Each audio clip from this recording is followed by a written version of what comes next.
তো আজকের ভিডিওটা আধার কার্ডে নানা সমস্যা নিয়ে এবং তার সাথে বাংলা সহায়তা কেন্দ্র রিক্রুটমেন্ট নিয়ে। তো আধার কার্ড নিয়ে প্রথমে বলি। তো আধার কার্ড কিন্তু প্রত্যেকটা মানুষের জীবনে একটি জরুরি ডকুমেন্ট। আমরা সমস্ত কাজে আধার কার্ড ব্যবহার করি। তো কিছু কিছু ক্ষেত্রে বা কিছু কিছু মানুষের ক্ষেত্রে নানা রকম সমস্যা দেখা যায় এই আধার কার্ডের ক্ষেত্রে। যেমন হচ্ছে কারোর বায়োমেট্রিক মানে ফিঙ্গারপ্রিন্ট মিলছে না, কারোর চোখে রেটিনা মিলছে না, কারোর নাম ভুল, কারোর অ্যাড্রেস ভুল। তো নানা সমস্যা দেখা যায় এই আধার কার্ডের ক্ষেত্রে। তো এই আধার কার্ডের জন্য যারা সাধারণ মানুষ তারা তো নানা জায়গায় দৌড়তে পারে না। তো অনেকে বোঝেও না, অনেকে এই সম্বন্ধে জানেও না। তো এর জন্য কি করেছে, এই সমস্যার সমাধানের জন্য পশ্চিমবঙ্গ রাজ্য সরকার একটি বাংলা সহায়তা কেন্দ্র রিক্রুটমেন্ট করেছে এবং সেখানে আরও নতুন ভালো মানে আরও চাকরি আপডেট দিয়েছে, যেখানে আরও রিক্রুটমেন্ট করবে, যাতে প্রত্যেকটা মানুষের কাছে এই আধার কার্ডের বিষয় নিয়ে বা যে কোনো রাজ্য প্রকল্প নিয়ে মানুষের কোথাও যেতে না হয়। এর জন্য প্রচুর পঞ্চায়েতে প্রচুর কর্মী নিয়োগ করা হবে। তো সেই হিসাবে আমি আপনাকে দেখাবো বা আজকে ভিডিওটা সম্পূর্ণ দেখবেন, পুরোটা শুরুর থেকে শেষ পর্যন্ত অবশ্যই দেখবেন, ভালো হবে যে কি আছে এবং বাংলা সহায়তা কেন্দ্রে কতটা রিক্রুটমেন্ট আছে, কত পদে রিক্রুটমেন্ট করবে এবং কি কি ডকুমেন্টস লাগবে, কি কি যোগ্যতা লাগবে, কত মাইনা হবে, সমস্ত কিছু আমি একবারে টোটালটা এই ভিডিওতে দেখিয়ে দেবো। অবশ্যই সঙ্গে থাকবেন এবং দেখবেন। তো বাংলা সহায়তা কেন্দ্র চাকরি নতুন আপডেট। রাজ্যের বিভিন্ন দপ্তরে কর্মী নিয়োগ করা হয়ে থাকে ডাটা এন্ট্রি অপারেটর পদের থেকে ওয়েবেল টেকনোলজি লিমিটেডের তরফ থেকে। WTL হলো একটি সরকারি উদ্যোগ কোম্পানি। তো ইতিমধ্যে রাজ্যে বিভিন্ন দপ্তরে মোট 3,561টি বাংলা সহায়তা কেন্দ্র রয়েছে।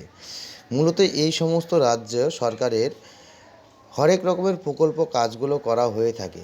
রাজ্যের মুখ্যমন্ত্রী মমতা বন্দ্যোপাধ্যায় রাজ্যবাসীকে সম্পূর্ণ বিনামূল্যে পরিষেবা পৌঁছে দিতে বাংলা সহায়তা কেন্দ্র চালু করেন। বাংলা সহায়তা কেন্দ্রে চাকরি করার জন্য কি কি যোগ্যতা থাকতে হবে, তো অবশ্যই যোগ্যতাগুলো শুনে নেবেন, ভালো করে দেখে নেবেন। বাংলা সহায়তা কেন্দ্রে কতগুলো শূন্য পদ ইতিমধ্যে ফাঁকা রয়েছে, কীভাবে আবেদন করবেন, বেতন কাঠামো কী হয়ে রয়েছে, আজকের টোটাল প্রতিবেদনে আমি এই বা ভিডিওতে আমি দেখিয়ে দেবো বিস্তারিত।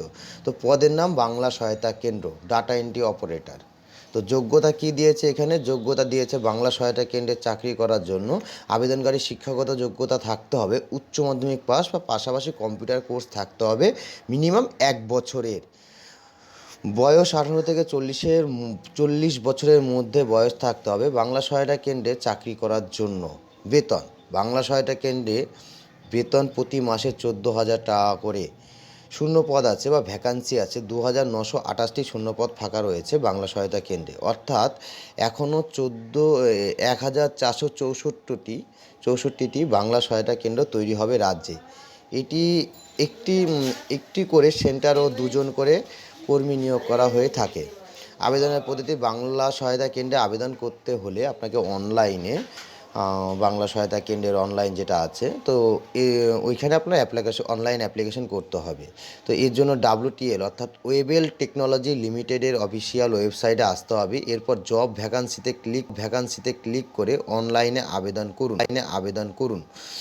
আবেদন করার সময় একটি সক্রিয় মোবাইল নম্বর ও জিমেল আইডি দিয়ে লগ ইন করতে হবে। এরপর আপনার নাম, বয়স, ঠিকানায় আধার কার্ড নম্বর দিয়ে আবেদন করতে হবে। ডকুমেন্টস কী কী লাগবে, সাম্প্রতিক তোলা পাসপোর্ট মানে রিসেন্ট তোলা পাসপোর্ট সাইজের ছবি, সিগনেচার আবেদনকারীর সই, বয়সের প্রমাণপত্র, ঠিকানার প্রমাণপত্র, শিক্ষাগত যোগ্যতার প্রমাণপত্র, কম্পিউটার সার্টিফিকেট ইত্যাদি।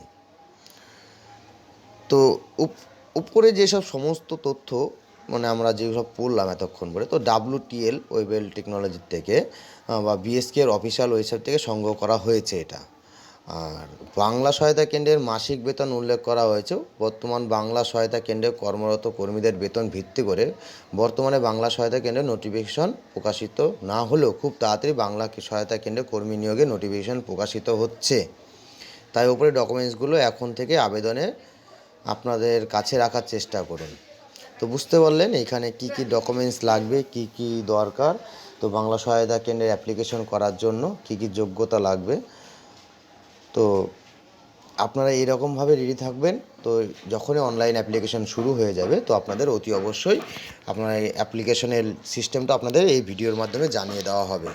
তো আমার চ্যানেলটা যদি আপনার বা আমার ভিডিওটা যদি আপনার ভালো লেগে থাকে অবশ্যই সাবস্ক্রাইব করে